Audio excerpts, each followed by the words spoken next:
day po sa inyong lahat. Today is November 3, 2024. Yes po, it's Sunday. Nagsiselebrate po kami ng aking husband sa aming 21st year anniversary of being together. Yes po, tama po kayo nang narinig, 21 years na po kami magkasama. Ang tagal, no? Bali po yan is 6 years of girlfriend, boyfriend, and 14 years of being husband and wife. Yan po, sa wakas, nakalabas po uli kami. Ngayon lang po uli na nakapag-date kami kasi masyado po kaming busy. Bali, ayan na po ang aming in-order. Siyempre, favorite po ng aking husband is chicken. Teriyaki chicken ang aming nagustuhang orderin.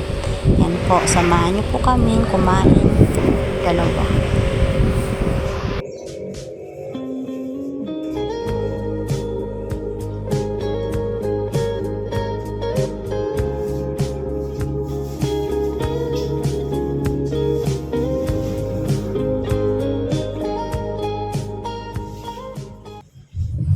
Simple celebration lang po ang ginawa namin, guys, para ma-celebrate ang aming anniversary. Yes po, simple celebration, enough na po sa akin.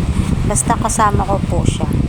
Basta kasama ko po ang aking husband sa pagsi-celebrate ng pinaka-espesyal na araw po sa aming buhay.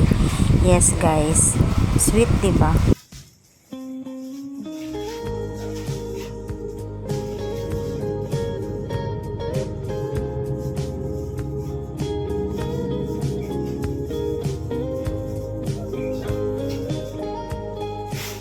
Ilang years po ng aming pagsasama, marami na po kaming napagdaanan, marami na pong nalagpasan.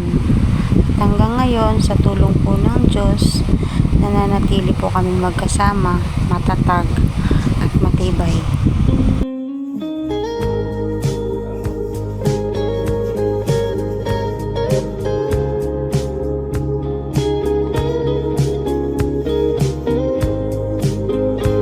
Importante po sa buhay bilang mag-asawa ay yung intindi, pag-unawa sa bawat isa.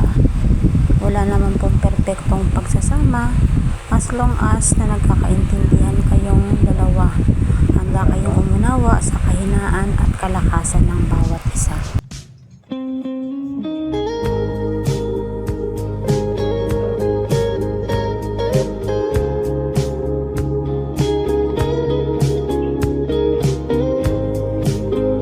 Sa buhay bilang mag-asawa, hindi talaga may iwasan yung minsan magkakaroon kayo ng hindi pagkakaunawaan.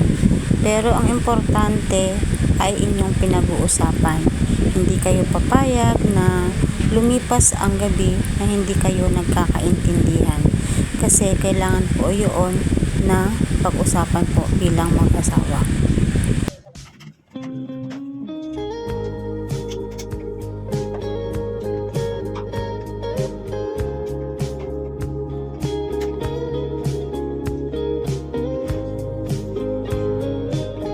Nakakatuwang isipin na umabot kami ng ganito katagal, 21 years of being together. Ang masasabi ko lang, sana tumagal pa kami na magkasama hanggang sa aming pagtanda.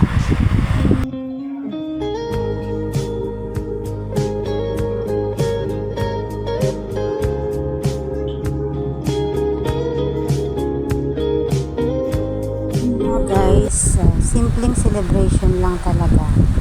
Yan, kumain lang kaming dalawa sa labas. Okay na sa akin yan. Simple pero memorable. Siyempre kasama ko yung asawa. Sa totoo lang, na-surprise ako niyan nung pinaya niya ako na sabi niya, bihis ka, kain tayo sa labas. Ako, mababaw lang naman ang happiness ko kahit sa simpleng bagay sa akin, napakalaking bagay na yon. Yung sorpresahin niya lang ako, 'di ba? Nakaka-touch kasi sa totoo lang matagal na uli namin na huling nagawa ito, yung kumain kami sa labas, mag-date. Kasi sa sobrang busy namin at sa ibang mga responsibilidad, hindi na kami nakakagawa na lumabas na kaming dalawa lang.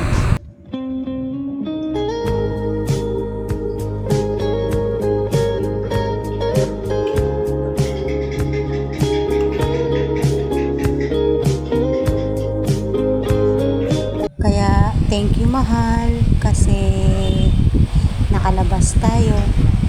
Paulit-ulit ko mang sabihin ito, nagpapasalamat ako kasi syempre talagang nag-effort ka na mailabas ako at ma-celebrate natin yung ating anniversary.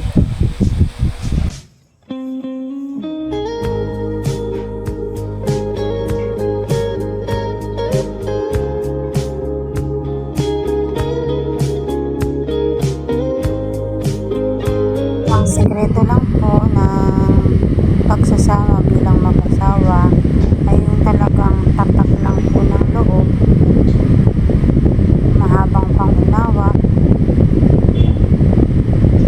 sa kahinaan ng bawat isa, sa kalakasan pa.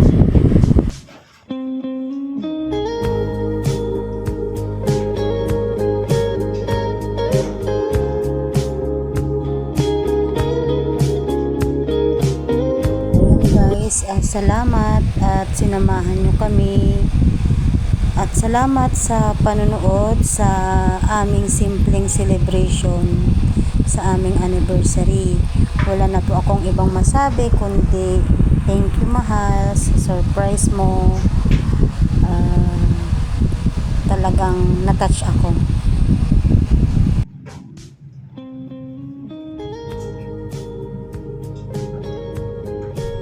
Ayan, bali after namin kumain, bumili kami ng pizza para pasalubong sa aking mother. Idea rin po ng aking husband yan. Sabi niya sa akin, bilhan daw namin si nanay ng pizza. Sana magustuhan niya po. Favorite niya yan. Ham and cheese. Yun lang po guys. Thank you for watching.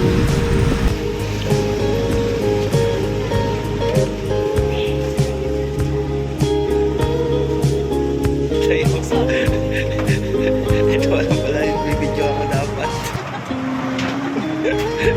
Isa.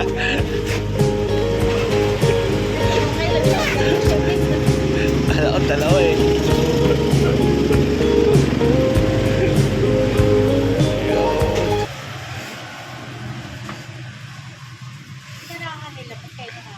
Alam. Pinalalaglag. Ha? Pinalalaglag.